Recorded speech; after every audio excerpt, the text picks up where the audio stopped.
Chapter 5. And thou, son of man, take thee a sharp knife, take thee a barber's razor, and cause it to pass upon thine head and upon thy beard, then take thee balances to weigh, and divide the hair. Thou shalt burn with fire a third part in the midst of the city, when the days of the siege are fulfilled, and thou shalt take a third part, and smite about it with a knife, and a third part thou shalt scatter in the wind, and I will draw out a sword after them. Thou shalt also take thereof a few in number, and bind them in thy skirts. Then take of them again, and cast them into the midst of the fire, and burn them in the fire, for thereof shall a fire come forth into all the house of Israel.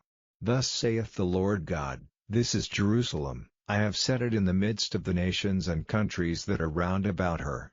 And she hath changed my judgments into wickedness more than the nations, and my statutes more than the countries that are round about her. For they have refused my judgments and my statutes, they have not walked in them. Therefore thus saith the Lord God, because ye multiplied more than the nations that are round about you, and have not walked in my statutes, neither have kept my judgments, neither have done according to the judgments of the nations that are round about you, therefore thus saith the Lord God, Behold, I, even I, am against thee, and will execute judgments in the midst of thee in the sight of the nations.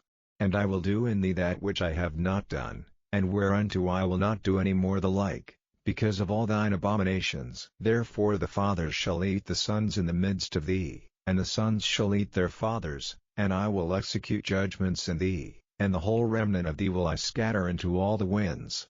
Wherefore, as I live, saith the Lord God, surely, because thou hast defiled my sanctuary with all thy detestable things, and with all thine abominations, therefore will I also diminish thee, neither shall mine eye spare, neither will I have any pity.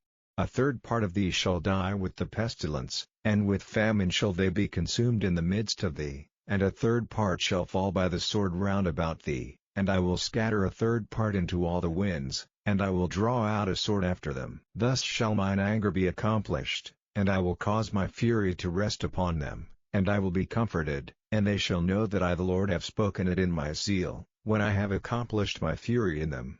Moreover I will make thee waste, and a reproach among the nations that are round about thee, in the sight of all that pass by. So it shall be a reproach and a taunt, an instruction and an astonishment unto the nations that are round about thee, when I shall execute judgments in thee in anger and in fury and in furious rebukes. I the Lord have spoken it.